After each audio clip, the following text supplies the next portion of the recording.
So today my topic is aperture and depth of field. In the last lecture we talked about shutter speeds, and before that about the lenses and larger and smaller aperture. In this lecture we will take some time to focus more closely on aperture. As we have said, the aperture is the variable hole in the lens that the light passes through on its way to the camera, sensor or film. Different shutter speeds let in different amounts of light through aperture in the lenses, and the different lenses permit different f-stops or aperture settings. In this lecture, we will see how the size of the aperture affects depth of field and affects you can achieve by controlling depth of field in your photos. Alright. Next is, what do aperture numbers mean? Lower aperture numbers f2 or f2.8 means large opening.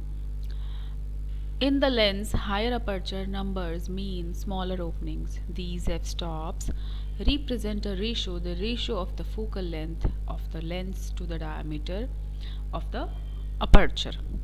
Standard f-stops from largest opening to smallest are f1.4, f2, f2.8, f4, f5.6, f8, f11 and f16.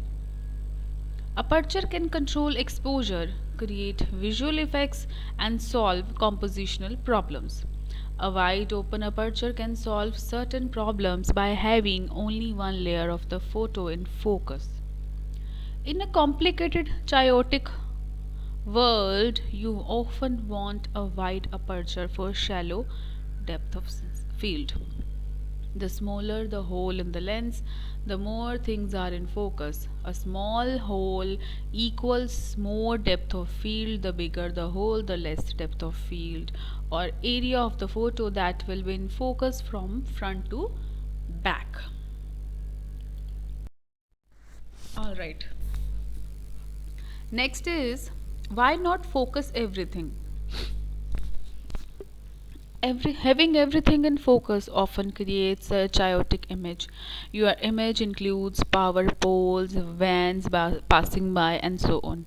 But having a shallow depth of field allows you to simplify and really get what you want in focus. In photography, a good image is often not about what you leave in but what you leave out.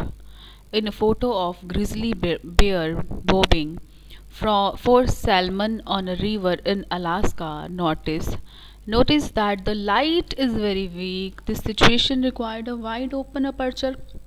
Notice too that there is nothing in focus except the bear and the fish. When you are shooting in a very low light on a subject that is moving, even if you are using a flash, you want the fastest shutter speed you can get. Otherwise, everything will be blurry. You want a big hole in the lens to make your subject pop out, and to increase your shutter speed, remember aperture and shutter speed walk hand in hand.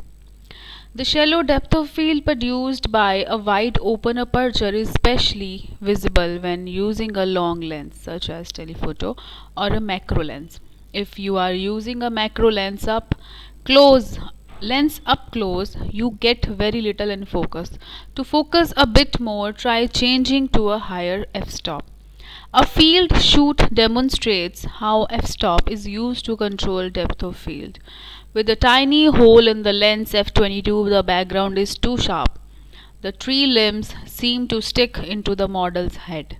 At f8, the limbs become a little softer, and f2.8 they almost vanish, giving us just a hint of the forest.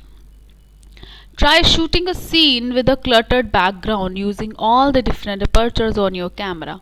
See if you can tame that background with a shallow depth of field. Next is greater depth of field. It is only the larger apertures that are useful. Sometimes you want different subjects at multiple distances in focus. For those situations, you use smaller aperture, that is, those with high f-stop numbers. Next is, in a series of photos on America's state fairs, greater depth of field allows the viewer to see all the visual noise and color that characterize these events events. Apertures are a fairly straightforward subject, but figuring out how much depth of field you need can be complicated. Often, this decision is purely subjective and depends simply on what we feel like doing. Experiment with spinning the aperture dial around and see what you get. Amount of light and aperture setting. It is important to understand the amount of light available and the aperture setting. For a narrow aperture, say f by 22 or higher, you need to have either a strong light source or a slow shutter speed. With a slow shutter speed, you generally want to put the camera on a tripod and use a cable release. Fast lenses, ones with wide maximum apertures and low f-stop numbers, allow you to shoot in low light, which is often the best light. They cost more. I'm sorry. They cost more, but they are worth the money. Cheap lenses are generally cheap because optics are not as good. They sometimes won't be tack sharp, which forces you to decrease the aperture to get your subject in focus. Then of course you have got to worry about whether you have got enough light for that small hole. In addition, you may increase the distractions in the background with the increased depth of field. Next is behind the lens. This photo was shot with an f16 f by 16 aperture. Now this is kind of a gray day, but I, photographer, am hitting this northern spotted owl in a clear cut with a lot of light from a big flash with a soft box on it. He is an educational bird that at one time had been injured. You can see the little leather strap coming off his feet indicate that he is not flying anywhere. He is a captive control situation, which means photographer have time to work it, which is nice. This was for a story on the Endangered Species Act for National Geographic. I wanted Photographer wanted to show that northern spotted owls can't live if you cut all the trees down.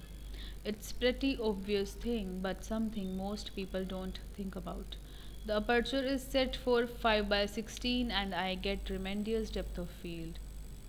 Everything is sharp from the strap of his feet all the way to the mountains in the background, even the clouds. Photographer wanted to show the mess and the chaos. I didn't want just the owl to be sharp.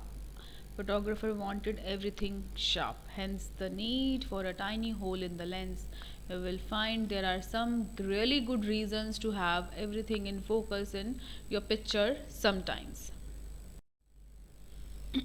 Long lenses come in handy for quickly cleaning up the backgrounds when shooting portraits. They are also essential for shooting wildlife and sports. It's well worth your time to try. It's well worth your time to try a long lens before you buy one. You can even rent one and see if you like the feel and weight of it.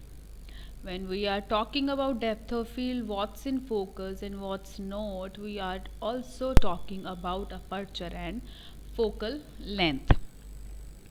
You can change depth of field using a short or wide angle lens.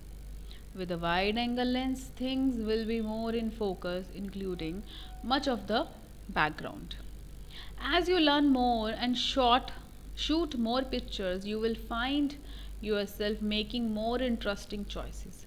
When to blur the background and when to leave the complexity, the chaos in your pictures. There is a time and a photograph for everything. That's all for the day. Thank you so much.